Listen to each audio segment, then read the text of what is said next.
2015 году Чешир начал комплектовать команду по Hearthstone, и, соответственно, я присоединился к ней как менеджер не в самом ее основании, но практически сразу после этого. Тогда они приобрели состав от Enix, если я не ошибаюсь.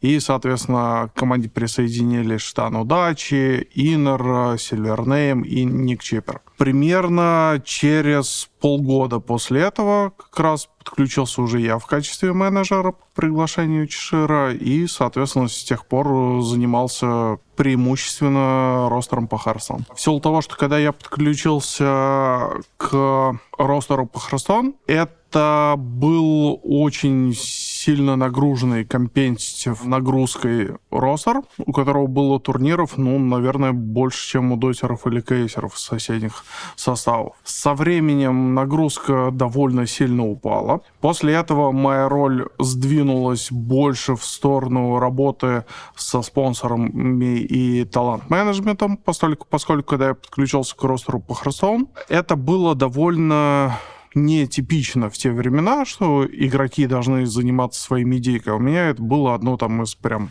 стартовых требований, что так-то, ребят, нам в любом случае нужно заводить свои твичи, свои ютубы и заниматься непосредственно медийкой, заниматься стримингом параллельно тренировкам и соответственно, в паузах между турнирами. То есть это прям база. Параллельно так сложилось, что раз ты работаешь с талантами-стримерами, у которых в любом случае своя, так сказать, экосистема внутри экосистемы общей команды, в которой есть работа со спонсорами, в которой есть своя реклама. Работал я и с ней непосредственно, и в силу того, что она довольно неплохо пересекалась и довольно часто начала пересекаться даже с спонсорами командными, я начал работать и со спонсорами, которые есть у самой организации. Скажем так, в тот период была больше вынужденная необходимость, поскольку ты выстраиваешь для стримера экосистему, которая должна сама себя обеспечивать. Если ты стример, у тебя там должен быть свой собственный монтажер, свой собственный модератор, то есть свой собственный штат, которому также нужно платить зарплату. У тебя есть какие-то дополнительные расходы на актуализацию компьютера для стримов и прочие, скажем так, параллельные траты, которые не сугубо спортивные. Все это покрывается, само собой, спонсорскими контрактами. Для того, чтобы менеджерить эту рекламу, нужно было выступать в том числе и в такой роли. Это было непривычно, это было в новинку, но проблем каких-то значительных у меня не вызывало. Притом проходил довольно успешно в силу того, что я в том числе подключал и спонсоров, которых сначала привлекал для стримеров, для основной организации, впоследствии тоже и менеджерил их контракты. Впоследствии непосредственно перешел к прямому, скажем так, продюсированию талантов, если угодно, то есть менеджменту именно в этом направлении.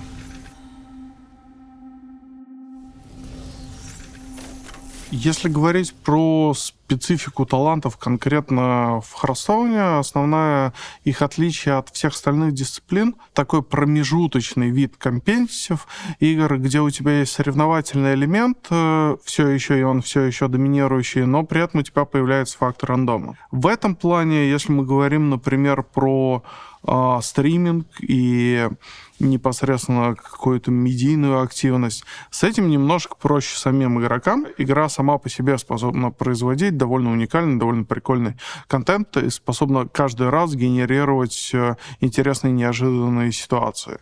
И у тебя, по сути, каждая раздача, каждая игра, каждая партия в Battlegrounds, она уникальна, она неповторима, и она в этом плане действительно выделяется на фоне всех остальных. Она позволяет тебе получить такой опыт, который ты до этого нигде не получал, и, соответственно, генерирует еще и дополнительные эмоции. Если мы говорим про стримеров, которые занимаются непосредственно более консервативными, классическими киберспортивными дисциплинами, как, например, или Дан, или Комо в случае с Дотой, у них в этом плане все же немножко тяжелее. Игра сама за тебя не генерирует подобного рода уникальные вещи, которые могут, скажем так, зайти повеселить аудиторию даже вне зависимости от тебя, поскольку там игра может в Харстоне сгенерировать партию, которую можно наблюдать и будет просто прикольно наблюдать даже вне зависимости от этого. Говоря об аудитории, в целом аудитория в том же Hearthstone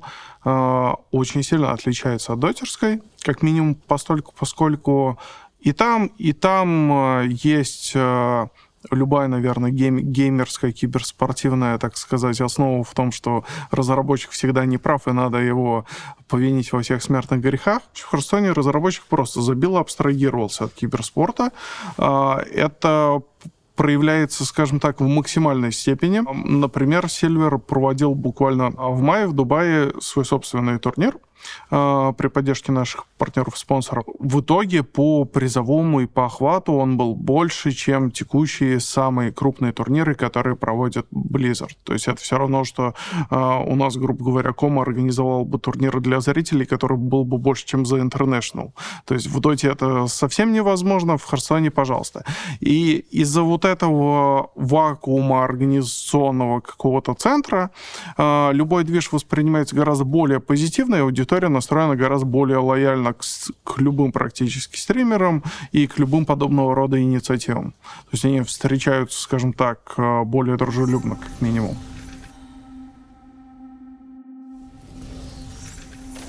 Spirit вообще изначально заходил в Hearthstone, когда это была очень популярная дисциплина, которая была прям на пике, тем более, что я помню, что в те времена Hearthstone участвовал в количестве турниров и выигрывал в количестве турниров там больше, чем условно CS или Dota. Поскольку тогда наши тиммейты из этих ростеров испытывали определенного рода сложности, скажем так. У нас тогда было все намного лучше, справедливости ради. Мы выходили на чемпионат мира и занимали на нем довольно приличные места. И тогда это было сверхактуально в этом направлении. Подобное очень редко можно встретить в альтернативных дисциплинах, особенно с учетом того, что в альтернативных дисциплинах, особенно если мы говорим про Counter-Strike, тоже самый более привязанный к реакции, возраст киберспортсмена предельно, он все-таки и ограничен, и он все-таки ниже там, он ниже даже, чем в Доте, в которой он тоже, безусловно, есть.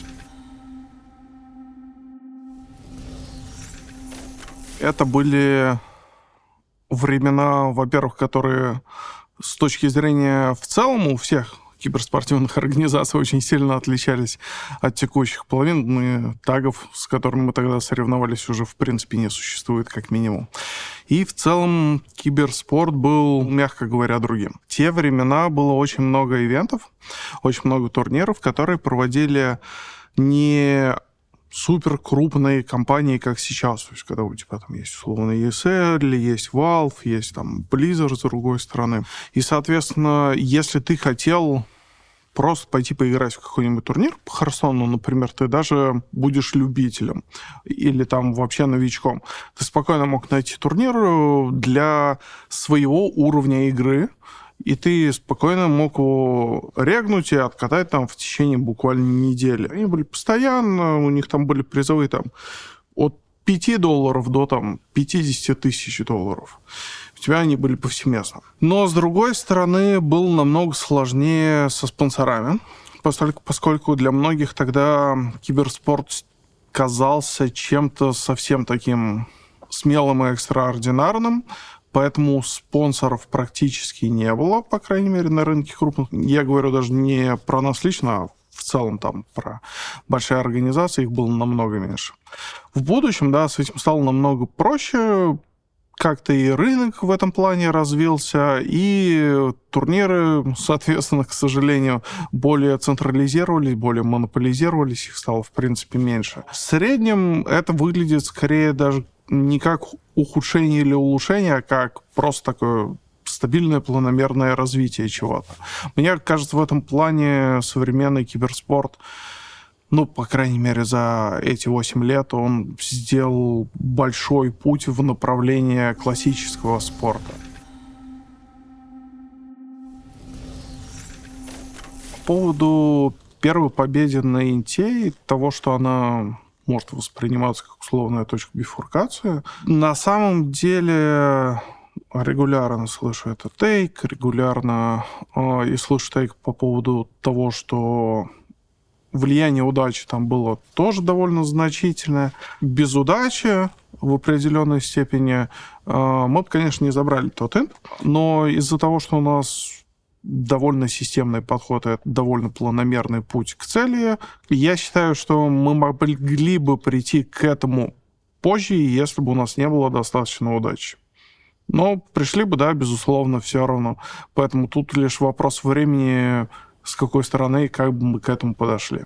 С учетом того, что мы после этой победы одержали и другую победу на Интернешнале, и другую победу на Риаде, и наши парни из Counter-Strike точно так же выигрывали мажоры, это лишь подтверждает то, что это не что-то, что нам повезло и дало какую-то прям суперуверенную опорную точку, это скорее то, что когда-нибудь случилось бы в любом случае. Нам просто повезло, что это случилось, повезло в какой-то степени, что это случилось именно тогда, условно, не годом позже.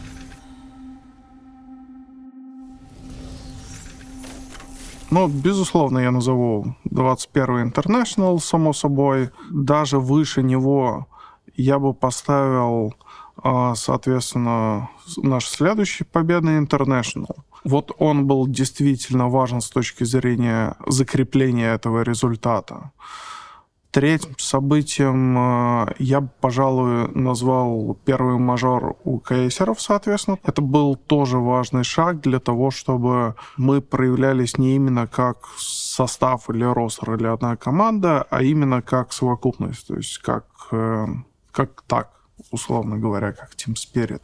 Четвертым, как ни странно, я назову создание и подписание команды по Лолу. Это будет очень нетипично и нетривиально, поскольку он не добился значительных достижений, и у нас, соответственно, это направление отпало и менялось. Но это были наши первые шаги в подписании новых команд, в подписании новых составов и работы с ними. И это как раз было важно в первую очередь для нас самих понять, что мы готовы, мы можем расширяться, мы можем работать с другими дисциплинами, мы не будем просто стоять на месте. Последним пункт я бы включил то, что мы начали подписывать в том числе и отдельных талантов, как стримеров.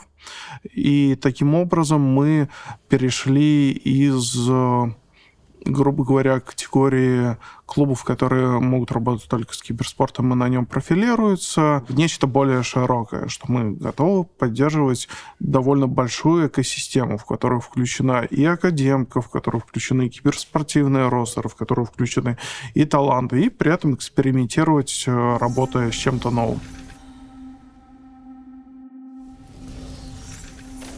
В первую очередь, это то, что он действительно не боится экспериментировать. Мне кажется, что многие команды, компании, продукты в целом, они умирают в основном как раз-таки из-за стагнации, из-за того, что люди не готовы в какой-то момент расширяться и реактуализировать свое детище. После этого я, безусловно, отметил то, что он действительно умеет хорошо анализировать и разбирать свои собственные ошибки и ошибки своих решений для того, чтобы исправлять их и в будущем, собственно говоря, не повторять. Пожалуй, такая, казалось бы, простая вещь, но почему-то мы ее встречаем все реже и реже. Никита этим не болеет совершенно, если он там где-то случился факап такой, случился факап, надо сделать там выводы, чтобы этого не повторилось, соответственно. И, безусловно, я бы отнес к его ключевым преимуществам то, что он изначально, когда это не было мейнстримным, сейчас, когда это уже в некоторых направлениях у некоторых компаний отходит, придерживается концепции, которая, на мой взгляд, считается правильной в плане внутреннего устройства организации, поскольку у него не просто так появлялся проект, как Team Spirit Family. То есть это действительно не просто клуб или организация с сепарированными тагами и отделами, а это действительно как семья. То есть у тебя клуб, в котором у тебя есть сопереживание и эмпатия, по сути, ко всем твоим соседним ростерам как минимум, но при этом и к стафу точно так же. Что и проявляется даже внутри отдельных ростеров вполне себе.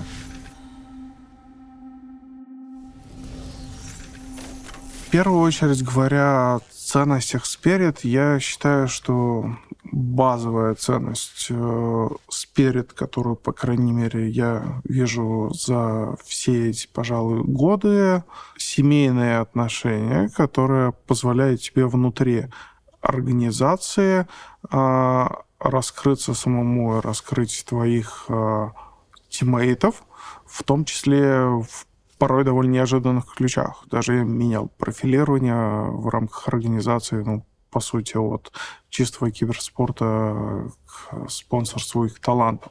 И это во многом проявляется и у игроков, у талантов в том числе, поскольку мы можем видеть и таланты, которые у нас до этого был как игрок.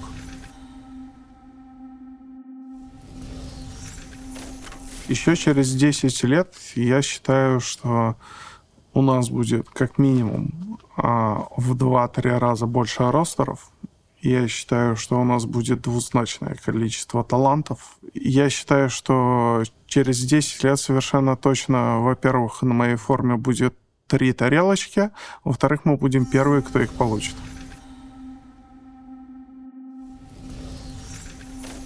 А себя через 10 лет я вижу человеком в форме как минимум с 3 эгисами.